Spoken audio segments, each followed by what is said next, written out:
Hello everyone. In this video I will explain section 18 of Civil Procedure Code, that is the rules relating to uncertainty of territorial jurisdiction. If there is uncertainty regarding the territorial jurisdiction of the court, that in which court that particular suit shall be instituted. If there is uncertainty, it is not clear that within whose territorial jurisdiction that particular property is situated, then what will be the place of suing?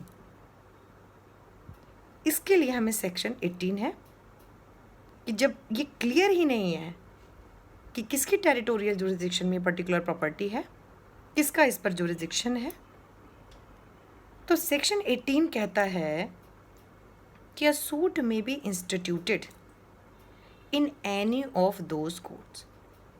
Suppose the property is situated in a particular area and it is not clear, means the plaintiff is confused that particular property may come in the territorial jurisdiction of court number 1 or court number 2 or court number 3. उसको clear नहीं है कि किस court में ये matter जाना चाहिए. Then 18 says that a may institute that particular suit in any of those courts. Court number 1 में भी कर सकता है, 2 में भी और 3 में भी. इंस्टीट्यूट तो हो गया if court is satisfied that yes, भाई आपने जो भी डॉक्यूमेंट्स लगाए हैं, आप जैसे कह रहे हैं कि there is uncertainty, I am not clear कि in which court I should institute the suit, and if court is satisfied with your submissions, then court will record the statement regarding the uncertainty of territorial jurisdiction. Court उस suit के institute होने के बाद उस uncertainty के जो grounds हैं, जो स्टेटमेंट को रिकॉर्ड करेगी. पहला step. After that court will proceed with the trial. जैसे नॉर्मल ट्रायल होता है वैसे ही इसमें होगा. एक बस डिफरेंस होता है कि जिस कोर्ट में आप इसमें सूट इंस्टीट्यूट करते हैं, बस आप क्लियर नहीं होते हैं उसकी टेरिटोरियल जुरिस्डिक्शन को लेके कि भाई इसको टेरिटोरियल जुरिस्डिक्शन है या नहीं. तो कोर्ट सबसे पहले स्टेटमेंट रिकॉर्ड करेगी. कोर्ट की ड्यूटी है, court shell record the statement regarding the uncertainty of territorial jurisdiction of the court. After that court will proceed मतलब जैसे कि नॉर्मल में होता है, आपने प्लेंट इंस्टीट्यूट किया, उनके बाद आप समन इशू करेंगे ऑपोजिट पार्टी को कोर्ट. उसके बाद opposite party will present the WS, issues frame होंगे, इशूज सेटल होंगे, पार्टीज़ को बुलाया जाएगा, court will take evidence and after the appraisal of evidence court will pronounce the decree. इसमें भी वैसे ही होगा. Court will proceed and if court pass the decree, then what will be the impact. क्या उस कोर्ट की जिसको कि अनसर्टेनिटी है उसकी टेरिटोरियल जुरिस्डिक्शन को लेके, क्योंकि हमने तो CPC में भाई यही पढ़ा है कि जिस कोर्ट में सूट इंस्टीट्यूट हो उसको टेरिटोरियल जुरिस्डिक्शन होना चाहिए, उस कोर्ट को पिक्यूनरी जुरिस्डिक्शन होना चाहिए और उस कोर्ट को सब्जेक्ट मैटर जुरिस्डिक्शन भी होना चाहिए. लेकिन यहाँ तो अनसर्टेनिटी है, इसीलिए ये प्रोविजन है कि court will record the statement regarding the uncertainty and court will pass the decree and the decree will be valid. जब आप सेक्शन 18 की लैंग्वेज पढ़ेंगे तो उसमें लिखा हुआ है the effect will be same as the decree passed in the normal suits. जो अब किसी और सूट में अगर इनको टेरिटोरियल जुरिस्डिक्शन होती भी तो भी जो डिक्री का इम्पैक्ट होता वही इसमें होगा. It means that decree will be valid. Suppose अगर कोर्ट ने ये स्टेटमेंट रिकॉर्ड नहीं किए regarding the uncertainty of the territorial jurisdiction, if court did not recording the statement, then what will be the impact on the decree. वो जो decree pass हुई है क्या वो वैलिड होगी या नहीं होगी. तो जिस व्यक्ति के अगेंस्ट में देखिए वो डिक्री हुई है, definitely he will raise the objection. If he raises objection before the appellate court और रिविजनल कोर्ट कि भाई ये जो डिक्री पास की है जिस कोर्ट ने, इस कोर्ट को टेरिटोरियल जुरिस्डिक्शन नहीं था, या फिर इस कोर्ट ने स्टेटमेंट रिकॉर्ड नहीं किए थे अनसर्टेनिटी की और डिक्री पास कर दी, जो कि करना चाहिए था सेक्शन 18 में. अगर किसी भी अनसर्टेनिटी वाली कोर्ट के पास आप गए हैं तो पहला यही तरीका है that court will record the statement regarding the uncertainty, कि क्यों कोर्ट को लगता है वो रिकॉर्ड करेगी.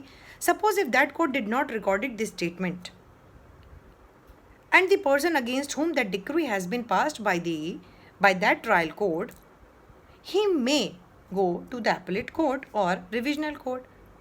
और वो जाता है appellate और revisional court में और वहाँ जाकर objection raise करता है कि the trial court did not have the territorial jurisdiction, so how can that court pass the decree. और ये डिक्री जो है वो फिर वैलिड नहीं है. He want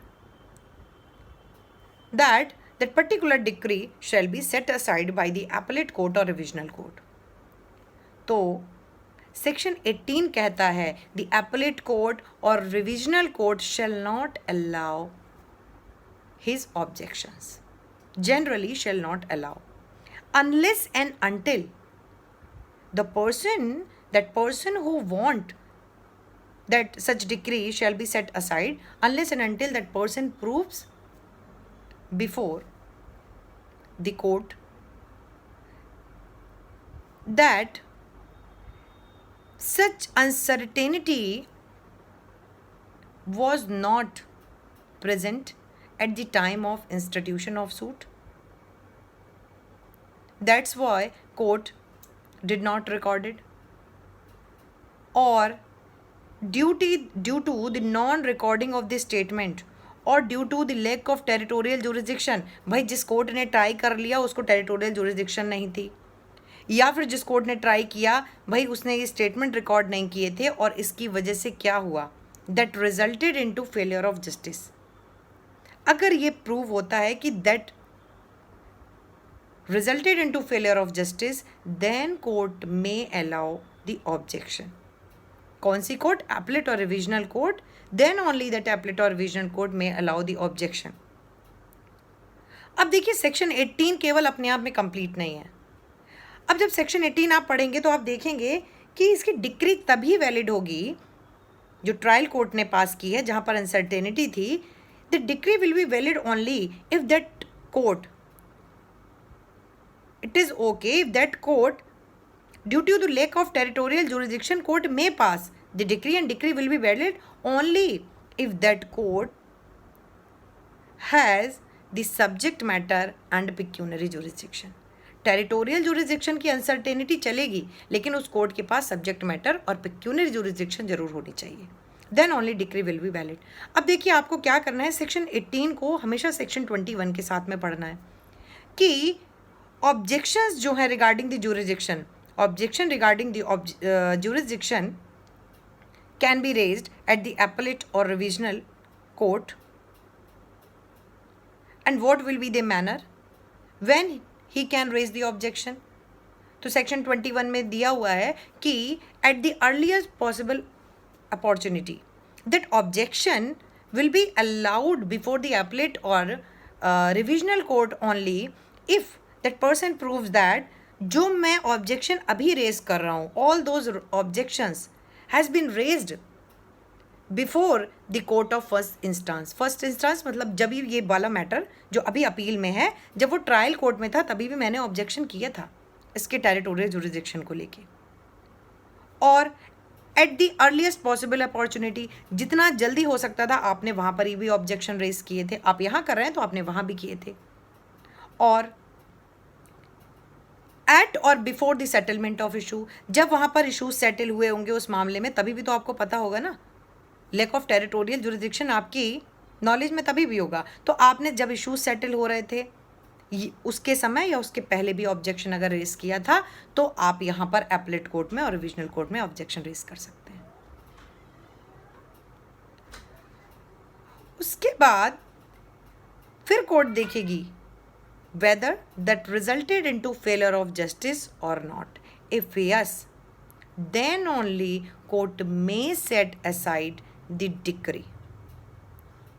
Generally court will not set aside the decree. Court will examine whether the non-recording of a statement or due to the lack of territorial jurisdiction, if the decree is passed in the lack of territorial jurisdiction, then whether it resulted into failure of justice. If yes, then court may set aside the decree otherwise not. जब आप section 99 देखेंगे CPC का, तो उसमें है कि generally variation, set aside, remand करना, उस मैटर को वापस ट्रायल कोर्ट में भेजना जनरली नहीं होगा। अगर वो लैक ऑफ जुरिडिक्शन में भी है, जनरली नहीं होगा unless and until it resulted into failure of justice. Court हमेशा ये एग्जामिन करेगी कि क्या अगर ये उस कोर्ट में होता जहाँ पर टेरिटोरियल जुरिडिक्शन होता, क्या इसके ये अनसर्टेनिटी के ग्राउंड कोर्ट ने रिकॉर्ड किए होते, तो क्या डिक्री किसी और के फेवर में आती, क्या जो अभी फेलियर ऑफ जस्टिस हुआ है वो ना होता, देन कोर्ट में set aside the decree otherwise not. तो ये बहुत ही इंपॉर्टेंट प्रोविजन है। सेक्शन 18 को हमेशा 21 के साथ एंड 99 के साथ आप लोग मिलाकर मेंस में लिखिएगा। सेक्शन 21 का जो क्लॉज 1 है वो टेरिटोरियल जुरिडिक्शन से ही रिलेटेड है। लैक ऑफ टेरिटोरियल जुरिडिक्शन का ऑब्जेक्शन अगर आप एपलेट कोर्ट में रेज करना चाहते हैं तो कब करेंगे, जो मैंने अभी आपको बताया। Thank you so much.